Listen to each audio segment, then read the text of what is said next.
Hi everyone, so today we're going to go into the story about how I survived Harvard Business School, specifically their Credential of Readiness or CORE program. In order to do this, we're going to give an overview about what Harvard Business School CORE is. We're then going to go into how I manage my time and some tips to stay healthy as well if you're going through the same program.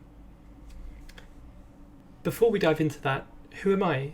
Hi, my name is Jessica, my pronouns are she, her.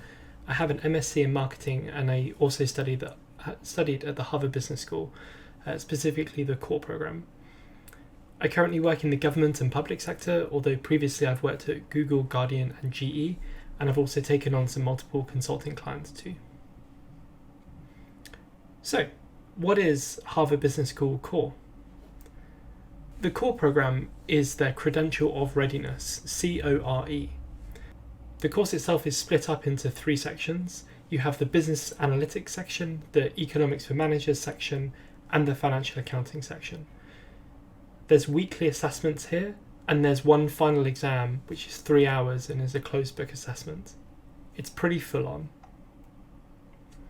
The first of three courses is the business analytics course.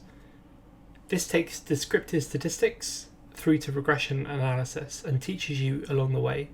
There's some sampling and estimation work too, as well as a real grounding in hypothesis testing. There's some really exciting real-world case studies from Amazon, Caesar's Palace, and Walt Disney. The second of the three courses covers economics for managers. This is all around predicting customer demand, suppliers and cost, markets, competition, and differentiation, and has real-world examples from Dania, New York Times and Penguin Random House. This was personally my favourite bit of the course. The last piece is around financial accounting. There's accounting equations, transactions, recordings, journal entries and cash flow statements. There's also a lot around forecasting and valuation too, not only on things like stock levels but the companies themselves. There's some real world case studies from PepsiCo, Morgan Stanley and Apple.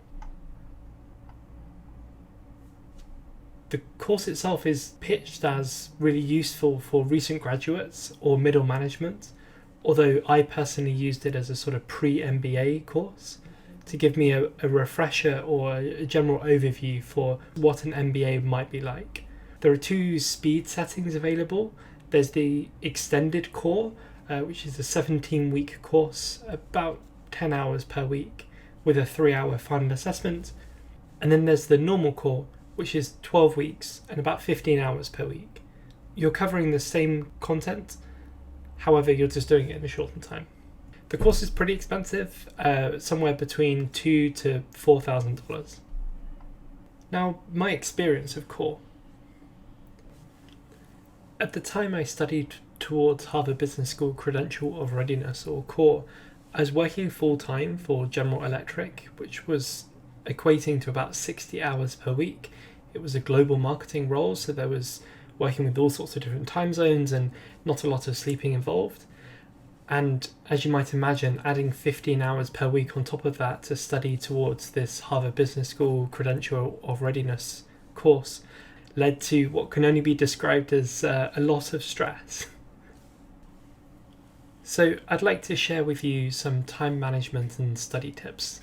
I've personally found these really helpful when I was studying towards HBS CORE, and I wanted to share them with you. I think these studying tips and time management tips are useful both if you're studying towards HBS CORE, but also more generally too. So the first one is you need to get the study time in. And in order to get the time in, you need to prioritize it. So that means no Netflix, no video games, no hanging out. It needs to be the number one thing you do. If you're working full time like I was, work becomes number one, but you need to put some boundaries around that. I appreciate that's easier said than done, given I just said I was working 60 hours per week, but it was better than working 70 or 80. I found that given I was working quite a lot, micro-studying was really helpful.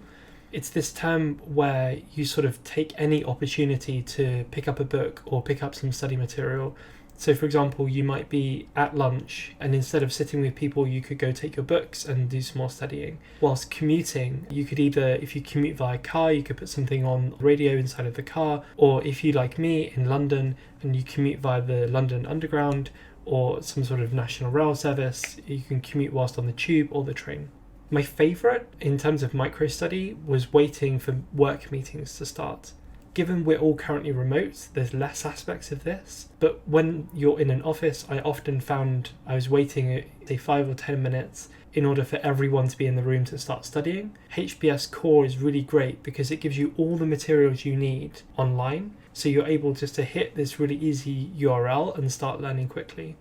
So you can look like you're clearing your emails whilst you're doing some more studying. I found having a physical, although now looking back it could have been digital too, notepad or notebook per module was really helpful for me. I had physical notepads of different colours to annotate which course I was studying towards, whether it was the business analytics course, the economics for managers, or the financial accounting, so that when I was on this online platform and I was studying towards it, I knew exactly what I was learning. If I knew that I had to do more of one than the other that week, I could make sure I prioritised those books by putting the right colours at the top. I found it really useful to help create distinction whilst learning. Another thing I found really useful was preparing for the final exam. You need a distraction-free environment in order to not only do the 3-hour exam, which is a closed book exam. For mine, I had to go to a physical assessment centre and do it, in which case taking the morning off work or the day before so I could do some final cram revision was really useful for me. But also throughout the course as well, there are assessed exams online each week which build up towards your final grade. So from week 1 you will be assessed, and you therefore want to create this environment where your phone isn't bleeping at you, or you're not in a very busy coffee shop and there's lots of noise everywhere. At the very least, put on some noise cancelling headphones. At the very best, build yourself this distraction-free environment. Another tip I found really useful for me is check in with the peers who are on the course. When I took the course a few years ago, it was great because we had this online dashboard when we all logged in, and it was a map of the world, and we could see who was online at different times throughout the world. So I was able to log in, be that 2 a.m. in the morning because I couldn't sleep, and be able to do some studying and find people in the right time zone where they actually were awake for their day, and I could study with them. Finally, I find it really useful to give some tips for keeping healthy during this time as well.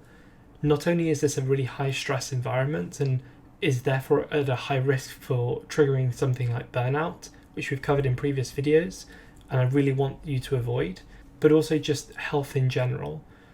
I found it really useful to drink lots of water. Staying hydrated will reduce the amount of headaches I have personally, and I believe it might do the same for you too. It will also reduce how hungry you feel, which is really useful for longer study sessions, so you're not constantly snacking on things. On the subject of snacking, try to minimise the unhealthy snacking throughout the late nights or early morning study sessions.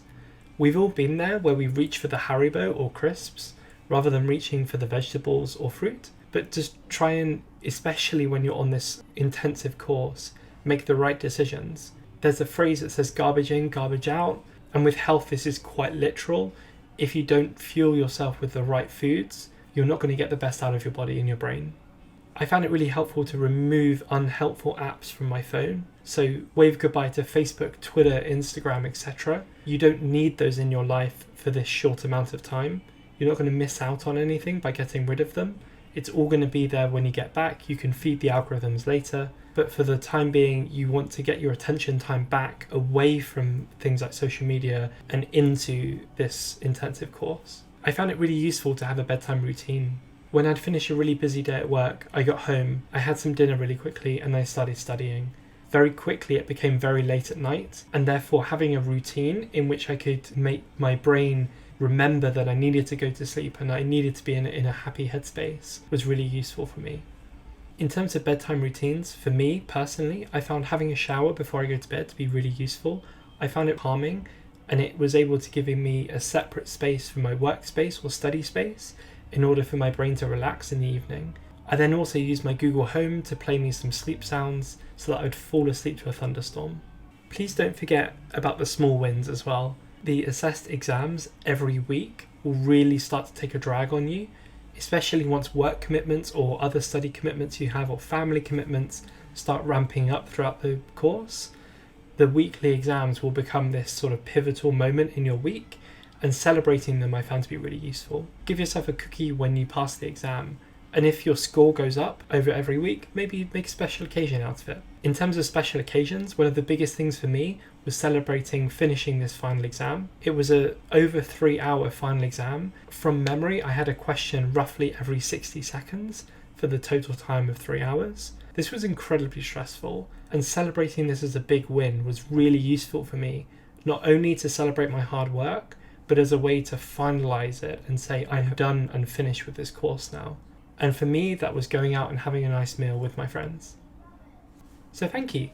Thanks for listening about how I survived Harvard Business School. Hopefully some of those tips were useful for you. Let me know in the comments what you think. Thanks.